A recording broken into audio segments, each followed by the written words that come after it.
¿Existe en estos momentos una fraternidad mundial secreta que conspira para controlar el mundo?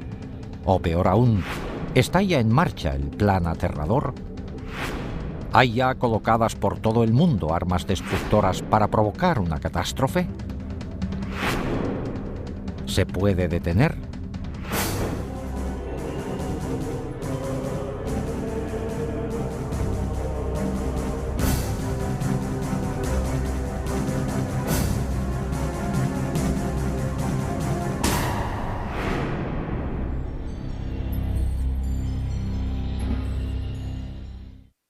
Hola, soy Patrick McNee. Se dice que los Illuminati son una sociedad mundial secreta que lleva siglos funcionando.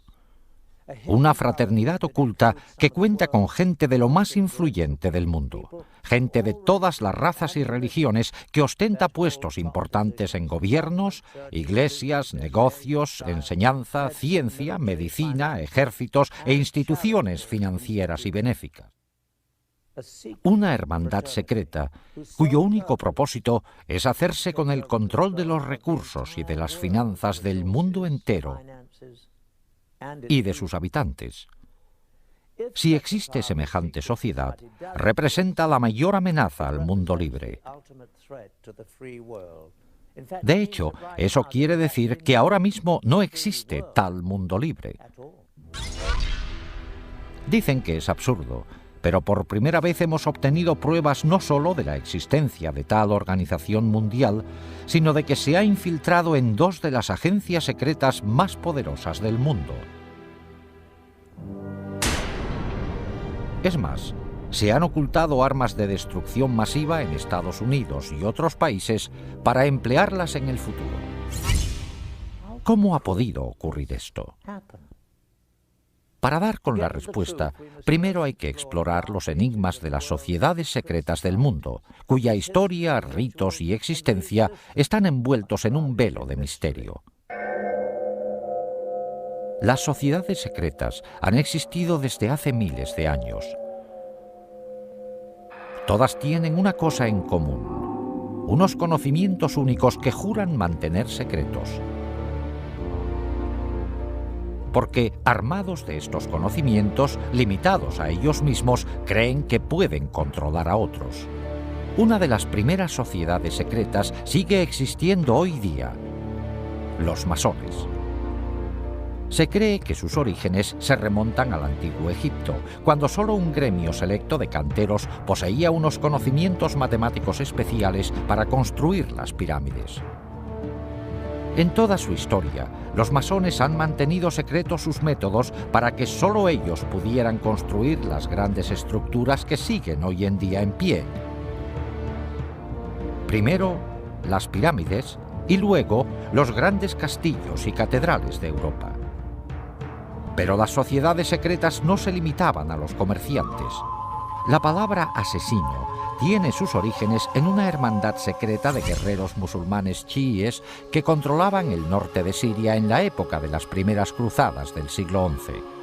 Su especialidad: perfeccionar el arte de matar. La secta fue fundada por Hassan y Sabah, conocido como el Viejo del Monte, que gobernaba desde una fortaleza lejana. Hassan adoctrinó a sus discípulos en la promesa de que, si luchaban y morían por Alá, vivirían eternamente en el paraíso rodeados de placeres celestiales y terrenales. Empleaba la fuerza de la tortura y del asesinato para dar especial impacto a sus doctrinas y garantizar una total disciplina y devoción. Hassan daba hachís a sus fanáticos discípulos para provocarles una sensación de imbatibilidad antes de mandarles a misiones suicidas. Por eso, el nombre de asesino se derivó de la palabra hashashin, o fumador de hachís. En 1100, los asesinos contaban con más de 70.000 miembros fanáticos.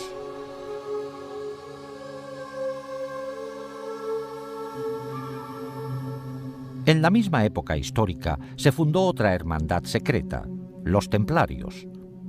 El Priorato de Sion era una fraternidad de caballeros creada en la Francia medieval con la intención de mantener la estirpe merovingia y restaurar su monarquía en Francia. Su sede oficial era la abadía de Notre-Dame du Mont de Sion en Jerusalén. En 1117, Balduino I, rey de Jerusalén, quedó muy agradecido al priorato por sus servicios para ayudarle a lograr el trono. A cambio, el rey negoció la fundación de los Caballeros Templarios como extensión militar y administrativa del priorato de Sion. Los Caballeros Templarios se habían creado 10 años antes, con el fin de proteger a los peregrinos que se dirigían a la Tierra Santa. Durante su estancia en Oriente Próximo, los templarios entraron en contacto con los musulmanes, incluidos los asesinos. De hecho, después de las cruzadas, debido a los enemigos que tenían en común, los asesinos se refugiaron entre los templarios, dejando huella en los soldados cristianos de muchas de sus ideas fanáticas y destructivas. Con el tiempo, los templarios dejaron de ser una organización cristiana convencional y su doctrina y ritos secretos eran mucho más místicos, herejes y ocultistas.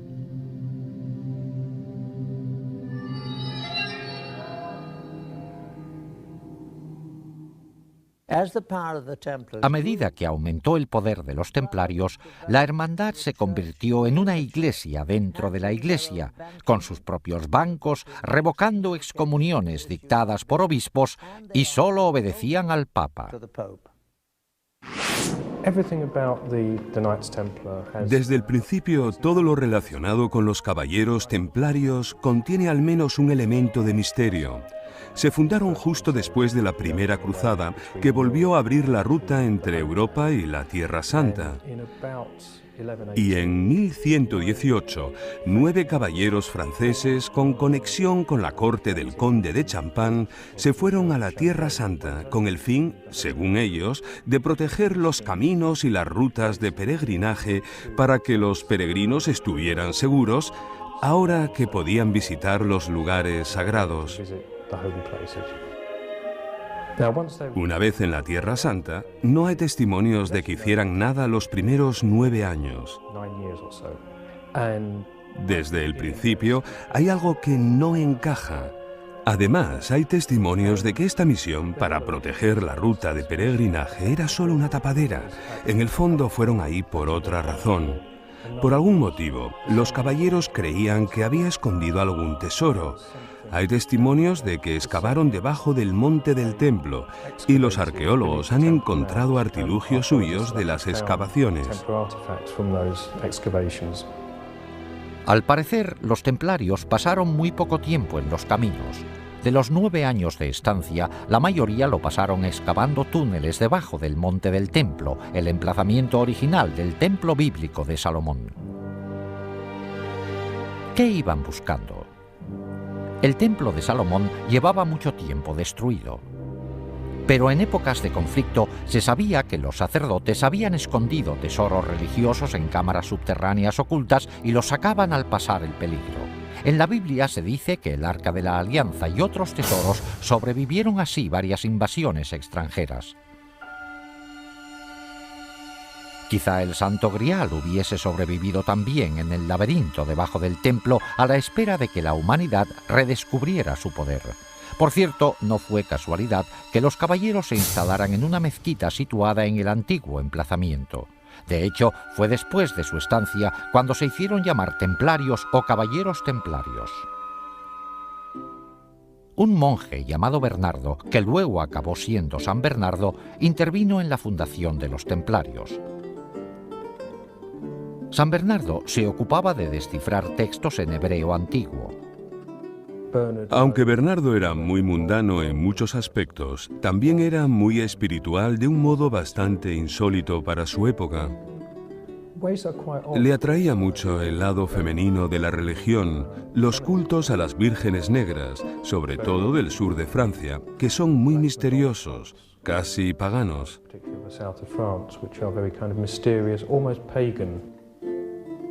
Sentía una gran veneración por lo femenino, expresada de muchas formas en la Virgen María, algo nada común en su época. Eso parece ser lo que le estimulaba más que otra cosa. San Bernardo era un hombre muy culto para su época. Sí, estudiaba textos en hebreo, entre otros. Podría ser algo que él encontró en ellos lo que le hizo pensar a esta gente que merecía la pena ir a Jerusalén. Es una teoría, pero una teoría válida. Parece tener mucho sentido. Los que estudian estos antiguos documentos quieren de repente que sus súbditos vayan a estos lugares históricos que se mencionan en ellos. Buscan algo. No sé personalmente qué encontraron, salvo que les parecía importante. No se sabe. Fuera lo que fueran, no se sabe dónde está. Es un misterio, pero abundan todo tipo de teorías que podrían ser correctas. Documentos, Arca de la Alianza, Santo Grial, lo que fuera, pero todas con un secreto.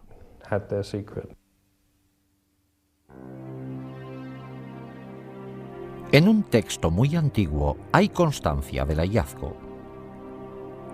Nos dirigimos a la cámara secreta e hicimos bajar como antes a un compañero nuestro.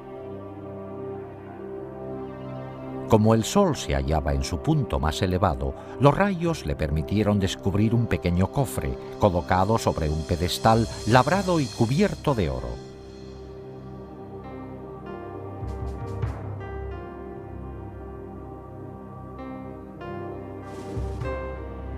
Nos dio la señal para el ascenso y lo sacamos de inmediato. Lo hemos traído para que lo examine el Consejo Supremo. ¿Qué había en este cofre para que los templarios se emocionaran tanto? Lógicamente, a un grupo de caballeros cristianos con voto de pobreza no les interesaba nada material. Es más probable que fuera un objeto con un gran significado religioso. Hoy día no se sabe aún exactamente qué encontraron los templarios en la cámara secreta. Lo que sí se sabe es que al enterarse del hallazgo, el conde Hughes de Champagne, el hombre que financió la expedición, volvió a Jerusalén para unirse con sus anteriores vasallos. Una vez ahí, dejó todas sus posesiones materiales para servirles como caballero templario. Después de este descubrimiento, el gran maestre de los templarios visitó al Papa, y con la bendición de San Bernardo, la Iglesia reconoció oficialmente su orden. En el mundo cristiano, los hombres se unían rápido a los caballeros, renunciando a sus familias, dejando sus posesiones materiales y aceptando los difíciles votos de pobreza y castidad.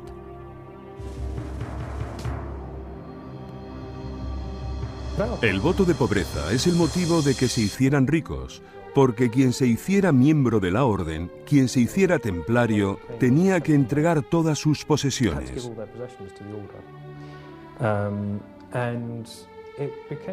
Además, se acabó viendo como un símbolo de prestigio que las familias nobles tuvieran hijos en la orden de los templarios. Y por supuesto, el dinero o las propiedades que tuvieran iban a las arcas. Además, cuando el Papa aprobó la orden, la bendijo y dijo que era bueno que quienes quisieran impresionar al Papa donaran fincas y dinero a esta nueva orden. Y en cantidades ingentes, ningún caballero podía poseer nada. O sea que todas las posesiones como fincas, castillos, ganados y dinero que se les regalaba iban a parar a la orden.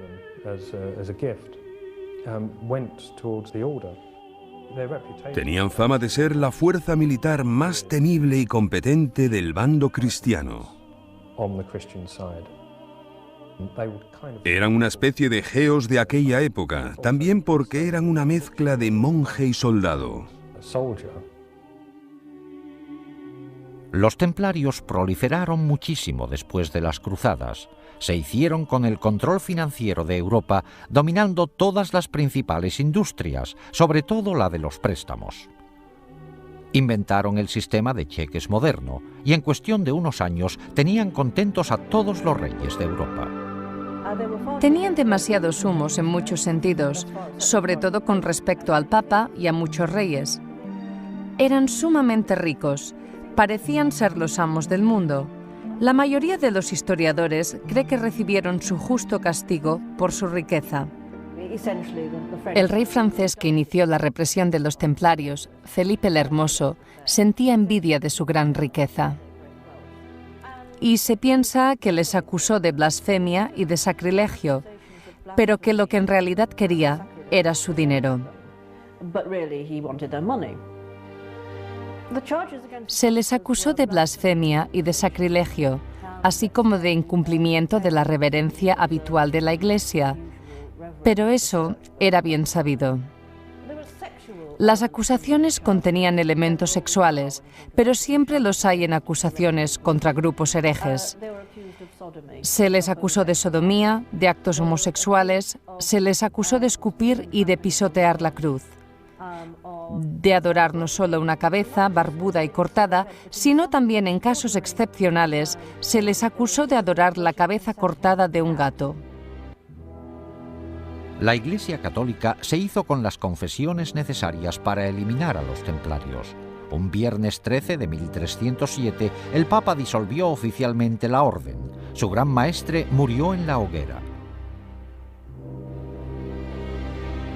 A mediados de la década de 1300, los templarios parecían haber desaparecido completamente y se confiscó su hacienda.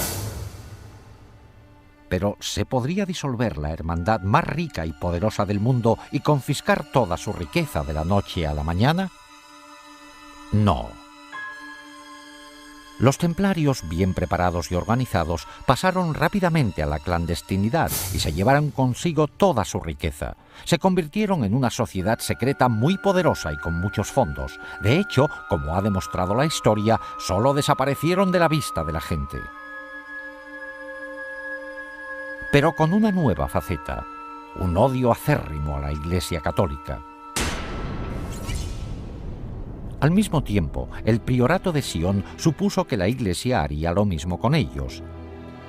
También parece que desaparecieron, pero solo de la vista de la gente. Durante más de 400 años, desde el siglo XIV hasta finales del XVIII, los masones, los asesinos, el priorato de Sion y los templarios subsistieron como sociedades secretas relativamente aisladas, con una influencia limitada, hasta que, el 1 de mayo de 1776, en Baviera, la humanidad vio lo que podría ser su peor destino. Adam Weishaupt, catedrático de Derecho Canónico, educado con los jesuitas y que sabía mucho de ocultismo, formó una nueva organización secreta que aglutinaría a todas las demás con un fin inconcebible: hacerse con el control total del mundo y de sus recursos y dominar por completo a sus habitantes. Weishaupt la describió eufemísticamente como un nuevo orden mundial. Esta hermandad diabólica se fundó inspirándose en una síntesis de las ideas centrales de sociedades secretas anteriores. Combinó ingeniosamente los conocimientos y ritos secretos masónicos, el misticismo islámico, artes mortales y uso del hachís de los asesinos, el carácter influyente del priorato de Sion, así como la riqueza, poder, organización militar y venganza contra la Iglesia Católica de los templarios. A todo eso, él añadió sus conocimientos de ocultismo. No fue mero accidente que escogiera el 1 de mayo, una fecha muy importante del calendario satánico, para fundar su asociación. El grupo se llamaba Illuminati. La traducción pública era inspirados intelectualmente. Pero Weishaupt dijo en privado que la palabra provenía de Lucifer y significaba poseedores de la luz. El sello oficial de la hermandad era una pirámide mística sin acabar y un ojo encima con rayos de luz irradiando en todas las direcciones. El ojo representaba la clarividencia y la sabiduría de la hermandad iluminada que domina el mundo. El fundador enumeró a sus seguidores los 5 medios principales secretos que se emplearían para lograr su objetivo de dominar el mundo en su totalidad. 1. Se emplearía el soborno sexual y monetario para controlar a hombres que ostenten cargos importantes en las distintas categorías de todos los gobiernos y otros puestos de responsabilidad. 2. Los Illuminati que fueran profesores de facultad y universidad deberían preparar a los mejores estudiantes para la causa. 3. Se colocaría a personas de influencia y estudiantes especialmente preparados bajo el control de la hermandad detrás de todas las instituciones gubernamentales, religiosas y financieras y se emplearían como agentes. 4. La sociedad secreta dominaría absolutamente los medios de comunicación, de modo que toda la información pudiera manipularse para convencer a las masas de que un gobierno único mundial es la única solución de muchos problemas. 5. La fase final de la operación emplearía todos los recursos disponibles para provocar golpes militares que derrocarían a todos los gobiernos contrarios y pondrían al mundo bajo el control de un gobierno único al mando de los Illuminati. El grupo se componía al principio de masones del grado 32 y utilizaba diversas logias masónicas de tapadera como lugares de reclutamiento. El masón reclutado de mayor categoría fue un noble del norte de Alemania, el barón Kanicki, conocido también como Adolf Francis, un personaje clave en el mundo masón europeo. Los Illuminati eran muy reservados, hasta el punto de llamarse a sí mismos y sus centros con nombres clásicos falsos. Por ejemplo, Weishaupt era Espartaco, Canige era Filo, la sede era Eleusis, Austria era Egipto, etc. Las fechas se indicaban de forma codificada. Bajo la dirección de Canige, el número de miembros ascendió a más de 3.000. Pero un triunfo tan rápido también provocó oposición. Los jesuitas se habían opuesto a los Illuminati desde el comienzo y al final todos los sacerdotes acabaron siendo enemigos acérrimos. La Iglesia Católica se opuso a la sociedad secreta. De hecho, los sacerdotes se opusieron tanto que el gobernador de Baviera declaró a los Illuminati conspiración ilegal por edicto en 1784. Muchos Illuminati fueron encarcelados y algunos, incluido Weishaupt, fueron exiliados. Al poco tiempo, la masonería también fue eliminada de Baviera. A finales del siglo XVIII, los Illuminati parecían haber desaparecido completamente del mapa. Pero en realidad, los Illuminati siguieron el ejemplo de las sociedades secretas anteriores. Pasaron a la clandestinidad y añadieron un objetivo secreto más: infiltrarse y derribar la religión católica.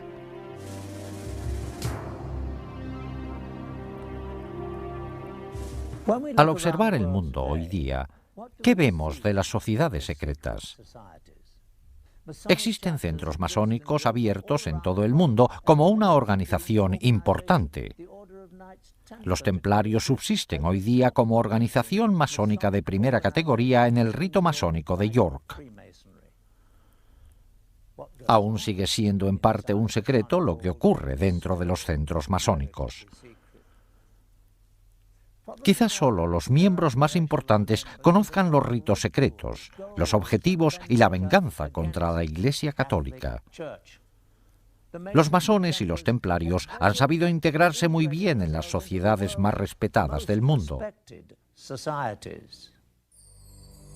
En menor grado, los asesinos han aparecido en público de vez en cuando en la historia.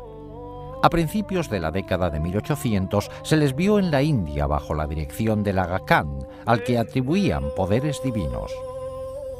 A finales de esa década, el Aga Khan les llevó a Afganistán, donde mantuvieron una relación duradera con los británicos. Posteriormente, los descendientes del Aga Khan se infiltraron en la cultura occidental. Un ejemplo destacado fue cuando el príncipe Ali Aga Khan, nieto del Aga Khan II, se casó con la actriz norteamericana Rita Hayworth. ¿Han quedado los asesinos, como orden secreta homicida, relegados ya al pasado? Por el derramamiento de sangre actual a manos de extremistas islámicos, se diría que los asesinos siguen vivos y activos. El priorato de Sion también sigue en pie. De hecho, se piensa que varias figuras históricas ilustres han ejercido de grandes maestres del priorato y existen pruebas que lo confirman. En 1975 se descubrió algo en una biblioteca de París. Se encontraron unos pergaminos llamados Le Dossier Le Carré. En estos documentos se revela que entre sus miembros secretos estaban Leonardo da Vinci, Víctor Hugo e Isaac Newton.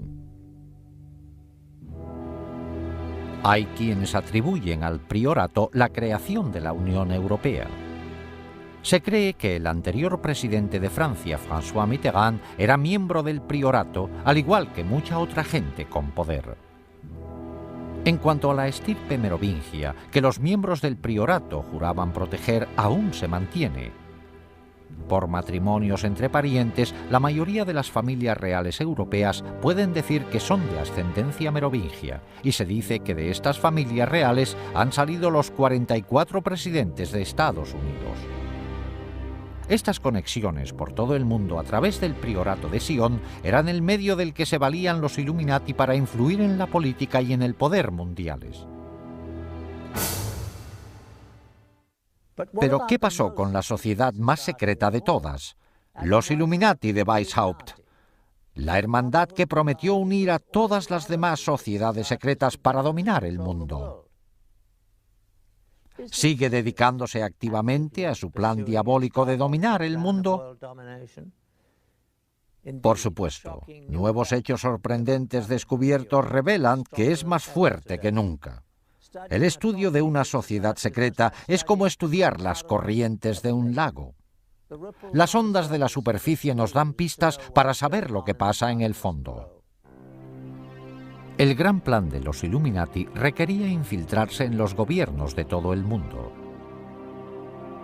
En nuestra amplia investigación nos hemos centrado solo en un objetivo, la antigua Unión Soviética, para ver cómo la manipularon los Illuminati.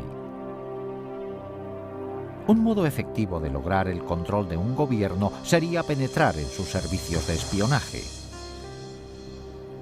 Una información recién publicada de los archivos de la KGB aporta datos inéditos. Ahora que ya no existe la Guerra Fría, se está sacando ilegalmente información secreta de cámaras cuidadosamente vigiladas en lo que antes era la Unión Soviética.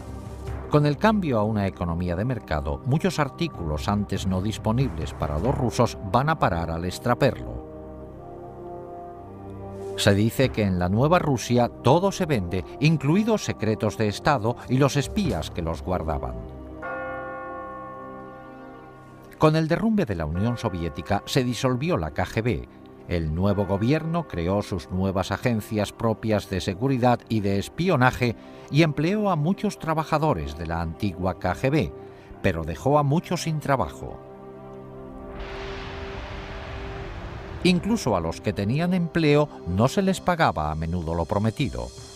Observamos que muchos empleados de la antigua KGB estaban dispuestos a aportar información personal de sus actividades secretas en la agencia por un precio. Sin embargo, cuando se mencionaba el tema de los Illuminati, ninguna cantidad de dinero podía persuadir a nadie a hablar de ello. Interpretamos esto como una señal definitiva de que íbamos por buen camino y de que estábamos a punto de correr el peligro de descubrir la presencia de la hermandad secreta en la KGB. Los antiguos empleados de la KGB estaban dispuestos a mandarnos a fuentes clandestinas donde podríamos recabar más datos, pero por nuestra cuenta y riesgo. Aunque la mayoría de las pistas resultaron ser infructuosas, vimos que con paciencia, dinero y un poco de suerte es posible adquirir documentos soviéticos secretos. Con una cámara oculta grabamos numerosos encuentros durante varios meses en que intentamos obtener material relacionado. Esta transacción entre un contacto nuestro en Moscú y extraperlistas resultó ser uno de los encuentros más fructíferos. Aunque, como verán, no faltaron momentos de tensión.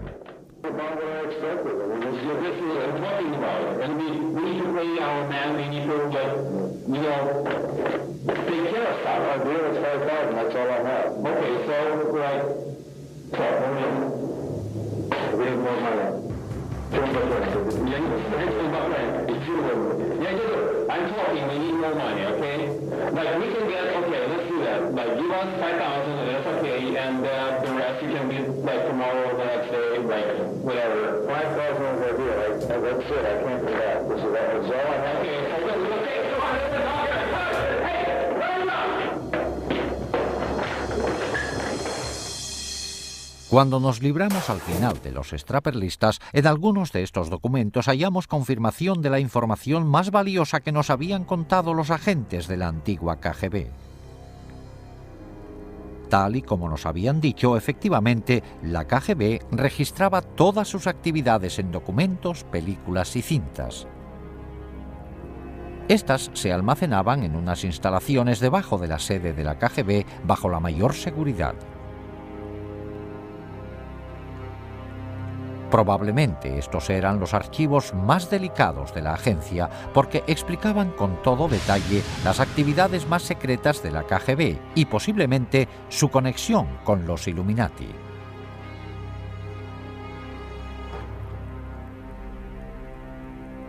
Los documentos que compramos en el mercado negro fueron todo un logro.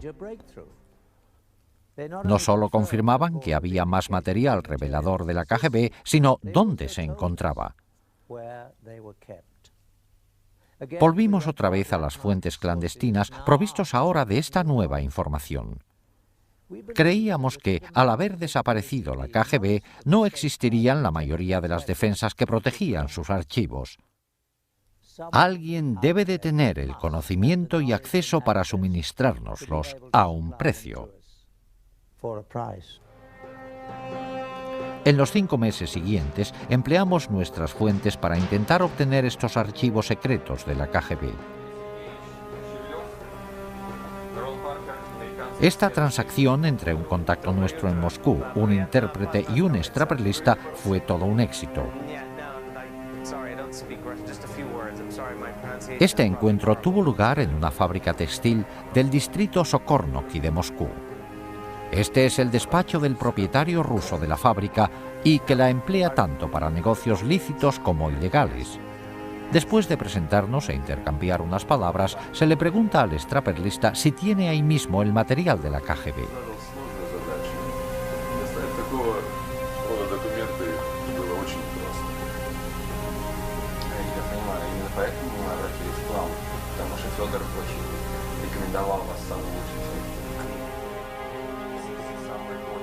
Se sacan de una caja fuerte los documentos relacionados con las películas y cintas que el extraperlista ha prometido entregar. Después de inspeccionar los documentos y verificar su autenticidad, la transacción se da por terminada.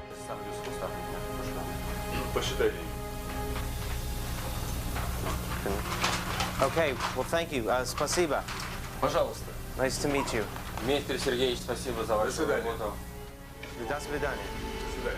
Una vez realizado el pago, les llevan a otro despacho, donde se dice que están almacenadas las películas y las cintas.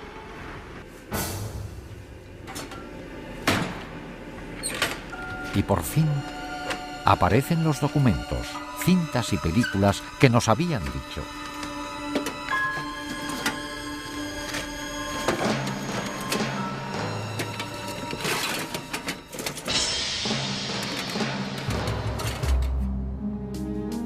En una asombrosa revelación, incluida en los documentos secretos que obtuvimos, hallamos la prueba de que los Illuminati se infiltraron en la URSS y en la KGB.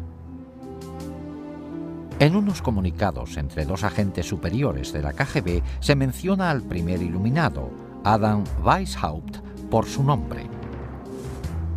A continuación, aluden a una conexión con 2 antiguos gobernantes de Rusia, Stalin y Nikita Khrushchev. Nuestra misión para colocar agentes dentro del Vaticano es un objetivo del que el fundador, Weishaupt, hablaba hace 200 años. Tanto Stalin como Khrushchev intentaron lograrlo durante años, aunque sin éxito. Pero creo que esta vez podremos lograrlo por fin. Es más, en el laboratorio nuestros investigadores descubrieron algo alarmante. En una vista ampliada se observa que un punto minúsculo, el punto final de la última frase de la página, es un sello. Es la pirámide incompleta con un ojo en un triángulo encima. La insignia oficial de los Illuminati, una marca empleada por la sociedad secreta desde su creación en 1776. La KGB estaba empeñada en infiltrarse en el Vaticano. ¿Para qué les iba a interesar tanto a los rusos este lugar concretamente? La respuesta es sencilla. A los rusos no les interesaría el Vaticano, pero sí a los Illuminati. No solo fomentaría el odio contra los católicos, sino que además sería importante para lograr el objetivo final de dominar el mundo. El Vaticano puede ser la fuerza más poderosa del planeta para influir en la gente. Las políticas del Vaticano afectan a 1.000 millones de personas dispersas por todo el globo, en comparación con menos de 300 millones bajo el mando directo de Estados Unidos o de la Unión de Repúblicas Socialistas Soviéticas. La figura dominante de este vasto imperio de seguidores es un hombre, el Papa, del que piensan que sus palabras y deseos tienen inspiración divina. Ninguna otra persona en el mundo entero tiene tanto poder e influencia. Los Illuminati tenían un gran interés en influir como pudieran en el Papa y en sus consejeros. La KGB tenía un grupo de agentes destinados en Roma. Pero la ciudad del Vaticano es un mundo muy cerrado. Un Estado independiente reconocido oficialmente con su propio gobierno. En efecto, es un Estado soberano dentro de Roma. La vigilancia desde el exterior deja que desear. A partir de más documentos secretos de la KGB que hemos obtenido, sabemos que en 1972 los Illuminati, valiéndose de la gente que tenían en la KGB, formularon un plan drástico para destinar a un agente suyo dentro del Vaticano. De nuevo, el punto final de la última frase del documento es la pirámide y el ojo en miniatura, la insignia oficial de los Illuminati. Por fin, la hermandad secreta podría empezar a controlar la Iglesia Católica desde dentro. Enviaron a un agente al Vaticano haciéndose pasar por un sacerdote ucraniano expulsado de su país por los comunistas por su retórica anticomunista. Enseguida le aceptó el clero proamericano del Vaticano. Tras unos meses logró su principal objetivo, ganarse la confianza del despacho del cardenal Villot, el secretario de Estado del Papa Pablo VI. En esta secuencia filmada que obtuvimos en exclusiva de la KGB, está a la derecha el agente haciendo de sacerdote. A la izquierda está el ayudante principal del cardenal Villot. Devo tornare all'ufficio, devo fare cose lì e tutto il resto. Sono molto preoccupato. Ok, spero che... Ecco che arriva. Buongiorno, come va? El tercer hombre es otro agente de la KGB, destinado sin duda a la organización por los Illuminati. Pretende también acceder al cardenal. Sì, questo va bene, molto piacere. Bene, molto bene. Bravo, fa piacere. Abbiamo la sua collaborazione. Sì. Bene. Terremo molta considerazione di questo. Sappiamo quanto importante è per noi questa collaborazione. Cuando el ayudante de Villot viaja cada mes a Milán, como de costumbre, la KGB instala una cámara en la habitación de su hotel. Como es típico de la KGB, están planeando chantajear al ayudante para que siga colaborando. Durante varios días, una mujer hace amistad con él y se gana su confianza. En la película se ve que se preparó bien la trampa.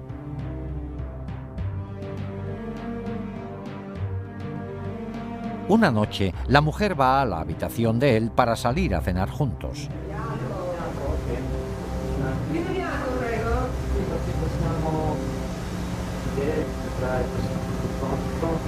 Ho soltanto del buon vino rosso, se riesci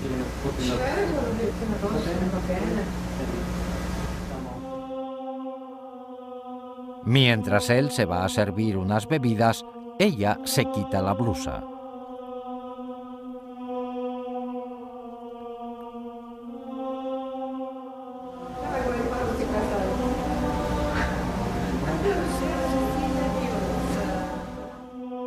La película se corta de repente, pero independientemente del resultado del encuentro, el plano de este sacerdote con una mujer medio desnuda en su cuarto es suficientemente perjudicial como para garantizar la vigilancia de las actividades de Villot.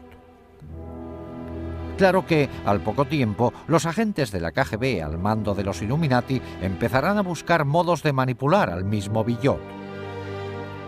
Una vez logrado, estarán muy cerca del núcleo del catolicismo, el Papa Pablo VI. Pero al parecer, los Illuminati no se contentaban solo con ejercer influencia para controlar el Vaticano. A veces recurrían al homicidio. Durante la fundación de los Illuminati, varios oficiales han muerto en el Vaticano en circunstancias muy sospechosas, incluidos 3 papas. En cada caso, el momento de la muerte del oficial se calculó para que tuviera gran trascendencia política, la señal que indica que la hermandad secreta influye en la política mundial para su propio beneficio. En 1939, el Papa Pío XI iba a realizar una declaración condenando a los nazis y a los fascistas, grupos que cometían las barbaries que defendían los Illuminati. Pero antes de hacer la declaración en público, murió de repente. A un ayudante muy cercano, el cardenal Tisserand, le oyeron decir una y otra vez: «Le han asesinado, le han asesinado». Se le embalsamó enseguida, lo que hizo imposible que se le practicara una autopsia.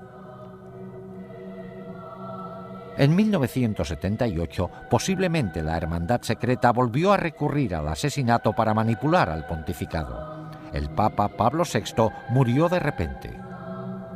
Es cierto que estaba débil, pero el brusco empeoramiento de su condición les pareció demasiado oportuno a muchos observadores.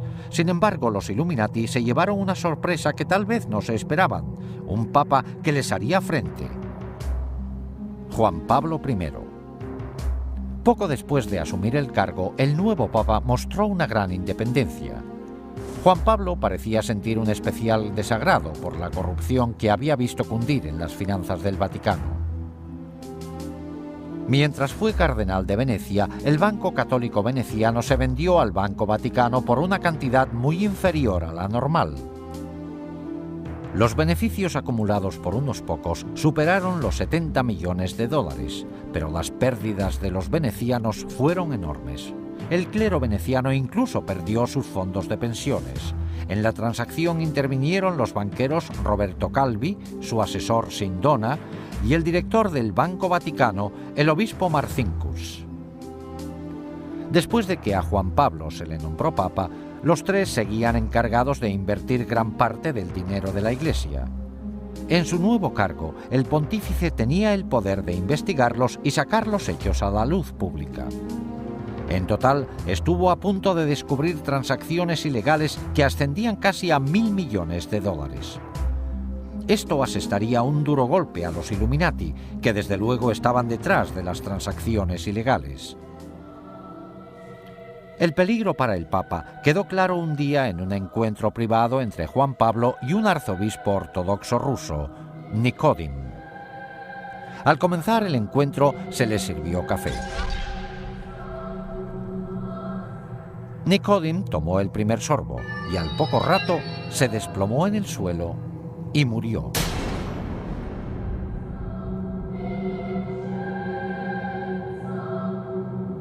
La cara se le desfiguró con un gesto horrible, como retorciéndose del dolor. El Papa, estupefacto, volvió a colocar su propia taza antes de dar un sorbo. Seguramente pensó que habían envenenado el café por él. Sin embargo, el médico declaró que el arzobispo había muerto de lo mismo que los demás en el Vaticano, de una fuerte trombosis. Todos los hechos relacionados con la misteriosa muerte del arzobispo ruso apuntaban a un intento de asesinato y encubrimiento. El cadáver del arzobispo fue embalsamado al poco de morirse sin un examen médico completo previo. Después del embalsamamiento sería imposible realizar una autopsia exacta para ver la causa de su muerte, sobre todo si hubo envenenamiento. Además, el café que bebió el arzobispo no se recogió nunca para analizarlo y no se llevó a cabo jamás una investigación forense. Aunque desaparecieron las pruebas, para muchos estaba claro que el Papa se había librado por poco de que le asesinaran 10 días solo después de ser elegido.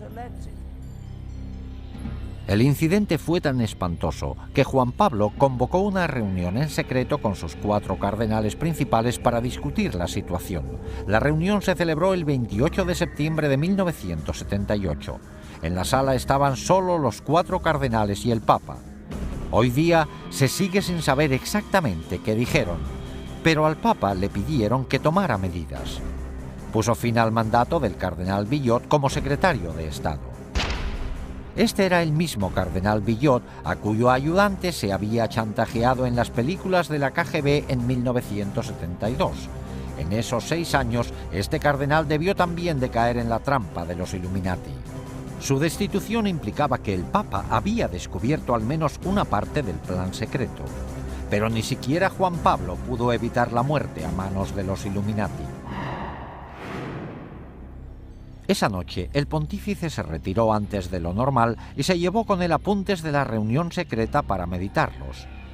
A las 5 de la madrugada, la ayudante más próxima al Papa, Sor Vincenza, empezó a preocuparse. Su santidad nunca se había quedado dormido. Miró por la puerta. Juan Pablo estaba sentado en la cama con la luz encendida, como si estuviera leyendo. Tenía papeles alrededor. Pero, para sorpresa de ella, su rostro tenía la misma expresión desfigurada y agonizante que la que ella vio en el arzobispo Nicodim días antes. Juan Pablo murió a los 33 días de ser nombrado Papa. Tras más de 200 años de perfeccionar sus artes secretas, los Illuminati ocultaban sus huellas con gran precisión. Aunque el Papa le había destituido de su cargo como secretario de Estado horas antes, el cardenal Billot asumió el mando. Como cardenal más importante, él era ahora el Papa provisional. Se encerró en el cuarto del Papa para recoger los medicamentos y la mayoría de los papeles que había, incluidos los apuntes de la reunión secreta. También se llevó los dulces que le gustaba tomar al pontífice cuando leía, e incluso sus gafas y zapatillas. Estos artículos no se volvieron a ver jamás. Luego, Billot mandó a Sor Vincenza a un convento, tras prohibirle que dijera a nadie que había encontrado al Papa muerto, ni nada de lo que había visto. A las 6:10 de la mañana ordenó que llamaran a los embalsamadores, pero lo más chocante es que llegaron casi al momento. Se calculó que, dada la distancia que tenían que recorrer los embalsamadores, les debieron de contactar a las 4:45 de la mañana, 15 minutos antes de que la hermana descubriera al Papa. A las 7:30 se realizó un comunicado público. La causa de la muerte fue un paro cardíaco. En vez de Sor Vincenza, se dijo que el secretario del Papa, Monseñor Maghe, le había encontrado muerto y la hora se cambió a las 5:30. Antes de realizarse el comunicado, los embalsamadores ya habían acabado. Al igual que con la muerte similar del arzobispo ruso solo 23 días antes, se descartó la posibilidad de una autopsia 100% exacta. Si hubiera sido un asesinato, las posibilidades de demostrarlo estaban ya descartadas.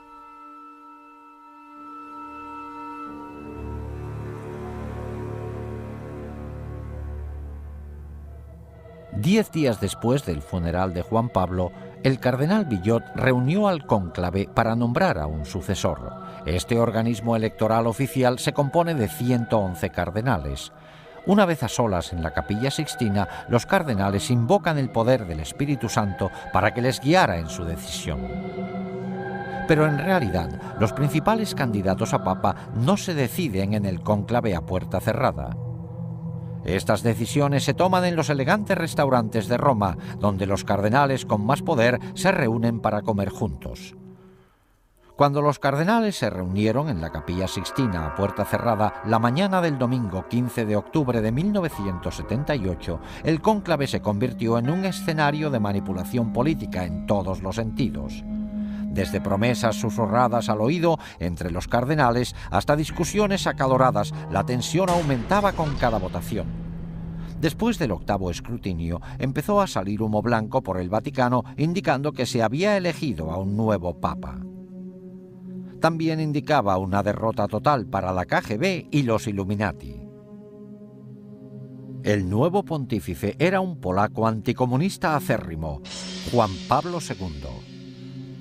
Pero los Illuminati no se dan por vencidos fácilmente.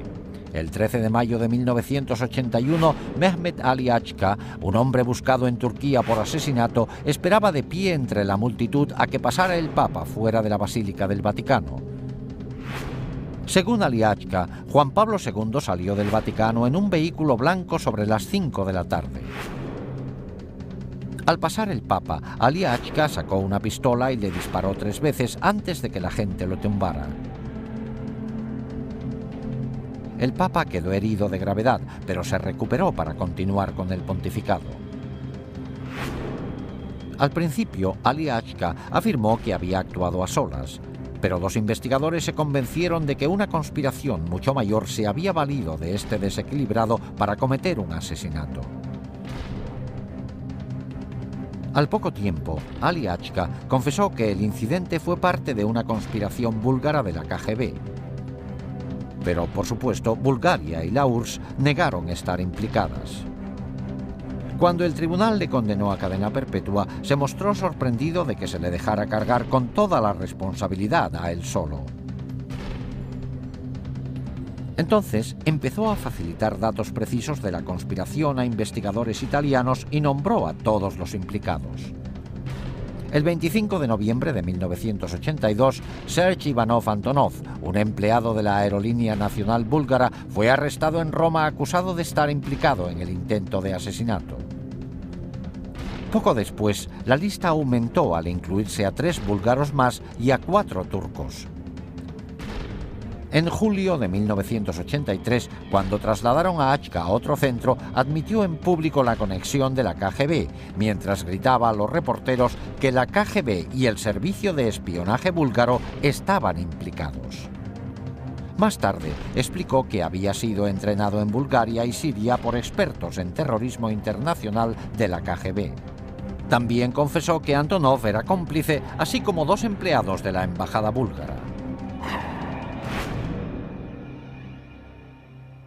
En 1984, el juez italiano Lario Martella llegó a la conclusión de que la KGB y el servicio de espionaje búlgaro estaban implicados en el intento de asesinato. El juez dictó este fallo basándose en los hechos siguientes. Achka empleó un pasaporte falso para poder entrar en Italia, algo disponible solo de fuentes muy sofisticadas. También tenía suficiente dinero como para permanecer largas temporadas en Bulgaria, Suiza y otros países europeos. Había pruebas de que recibió un gran apoyo en sus actividades en Italia destinadas al intento de asesinato. En primavera se convocó el juicio de 8 hombres acusados de conspirar para matar al Papa y los hechos empezaron a esclarecerse. En el juicio, varios acusados turcos declararon que habían ayudado a Achka en sus viajes de Turquía a Italia pasando por Bulgaria. Otro dijo que había realizado pagos a Achka de los búlgaros acusados. Uno confesó haber entregado a Achka el arma del asesinato en un restaurante de Milán. En los años 80, después de 2 siglos de asignar a sus miembros a puestos elevados, los Illuminati se habían hecho con el control de los tribunales italianos. Al final, para mayor asombro de muchos observadores, el tribunal italiano declaró que faltaban pruebas suficientes para condenar a los conspiradores. El caso Achca demostró no solo que la hermandad secreta había puesto en peligro el sistema jurídico italiano, sino que además los Illuminati se habían infiltrado en la dirección de la KGB. En 1990, Víktor Ivanovich Sheimov, un comandante de la KGB que desertó a Estados Unidos, realizó una sorprendente declaración. Antes de huir de Rusia en 1980, recibió la orden de obtener toda la información posible de cómo poder acceder al Papa en persona. La orden fue firmada por Yuri Andropov, el entonces jefe de la KGB. El mismo Andropov que, solo unos años después, llegaría a ser el presidente de la URSS. La última medida de los Illuminati para dominar preveía golpes militares en todo el mundo para hacerse con el poder y así crear un único gobierno mundial controlado por ellos. Para lograrlo, emplearían el enorme excedente de armas destructoras acumuladas en la URSS para amenazar al mundo entero. Aunque la KGB era la más conocida, no era la única agencia de espionaje de la URSS. Otra agencia igual de impresionante, pero aún más secreta que la KGB, era la GRU, dedicada a espionaje militar. Y la hermandad secreta hizo todo lo posible para infiltrarse en ella. La prueba de que lo lograron se demuestra en estos documentos secretos de la GRU, que se los compramos a un extraperlista en Rusia. En ellos se le encarga a un agente que trabaje en Washington haciéndose pasar por periodista. Los Illuminati han vuelto a dejar su huella reveladora. El punto aumentado al máximo es la pirámide y el ojo que todo lo ve.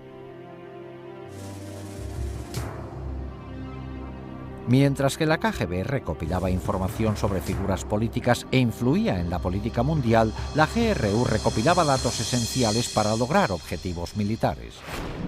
Algunas actividades de la GRU estaban destinadas a lograr objetivos en varios conflictos actuales como Afganistán. Pero la misión principal de la GRU eran los preparativos para futuras guerras con otros países, sobre todo con Estados Unidos. Esta era la agencia prevista para colocar las armas destructoras para la fase final del plan secreto de los Illuminati. Los agentes de la GRU estaban preparados a la perfección para ese fin. En la época de la Guerra Fría, desde el principio hasta el final, prácticamente en todo el servicio militar, nos empleaban para preparar militarmente a la Unión Soviética para una futura guerra con Estados Unidos. Aparte de su formación militar, los agentes de la GRU recibían 3 años de entrenamiento exhaustivo. Aprendían a usar todos los instrumentos y técnicas de espionaje y se hacían expertos en explosivos. En cuanto estaban preparados, les destinaban a países extranjeros. A algunos les hacían pasar por diplomáticos e iban a trabajar en embajadas. Otros asumían cargos de periodistas, como es el caso de los documentos secretos que obtuvimos con la insignia de los Illuminati. Uno de ellos fue Stanislav Lunev, un antiguo coronel de la GRU que en 1992, después de 20 años en la agencia, fue el oficial militar de mayor categoría de Rusia en desertar. En su libro, así como en una entrevista exclusiva con nosotros, Lunev nos muestra directamente los entresijos de la GRU. Aunque no se le veía la cara, no mencionó siquiera a los Illuminati, aunque en ningún momento negó su existencia ni su colaboración con la GRU. Sin embargo, revela algunos hechos sorprendentes.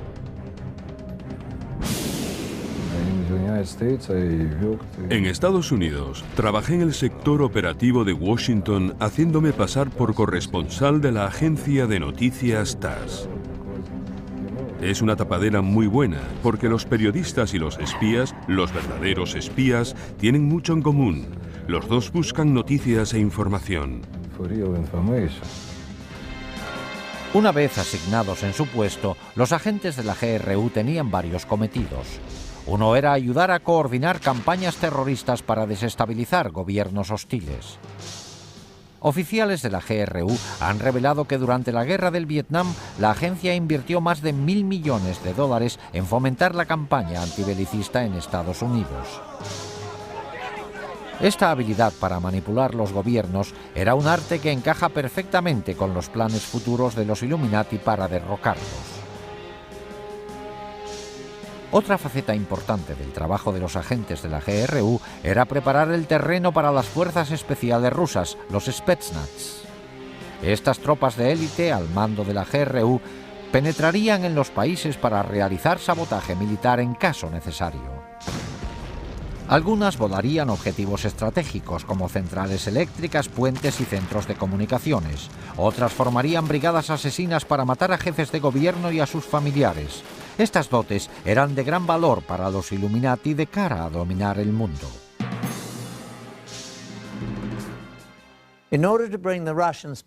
Para trasladar las fuerzas especiales rusas al extranjero cuando hiciera falta, la GRU tenía que cerciorarse de que tuvieran acceso para cruzar las fronteras. Para esto contaban con la KGB. La agencia era excelente para lograr entrar en países hostiles. Necesitaba poder destinar a sus espías de forma coherente para sonsacar información. La KGB a menudo recurría al sexo y al chantaje para lograr sus objetivos. En esta película, tomada con cámara oculta, el hombre de la derecha es un agente de la KGB haciendo de cuervo, un hombre con la misión de seducir a alguien para espiar. Este cuervo está tentando a un guarda fronterizo mexicano.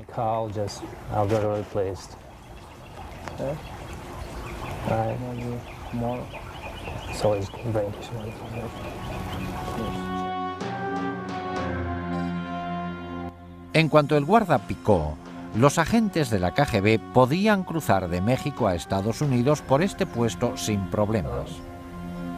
Esta información se pasaba a la GRU para que también pudiera hacer uso del acceso e introducir a agentes y a los Spetsnaz cuando se les llamara.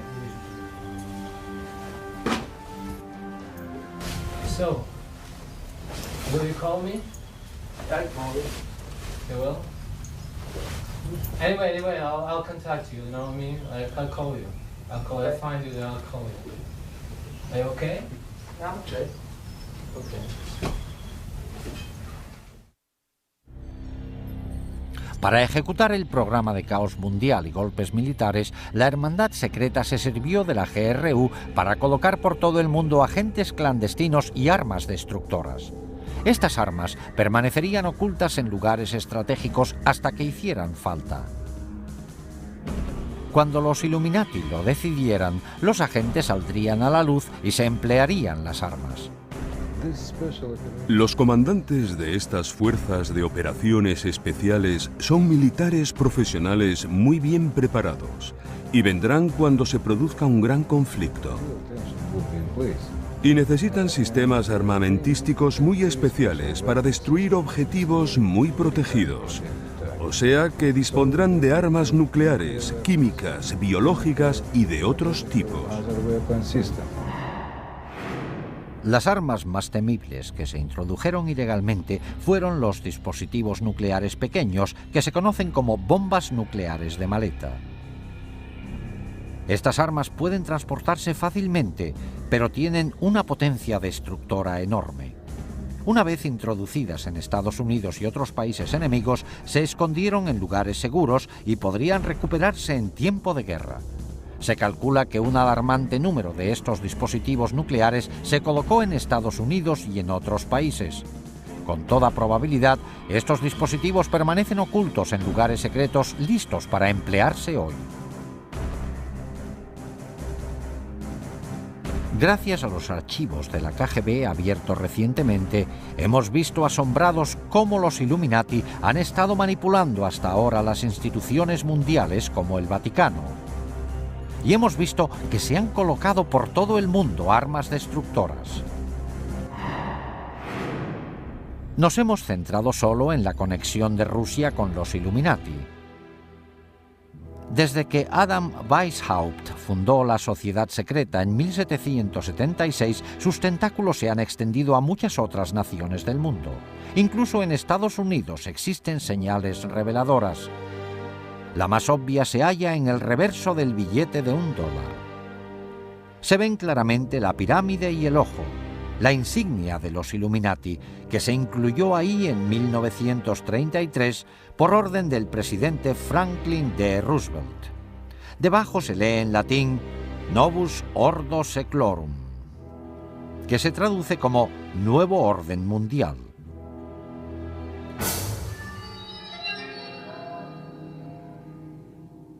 ¿Puede pararse el inconcebible plan de dominio mundial de los Illuminati?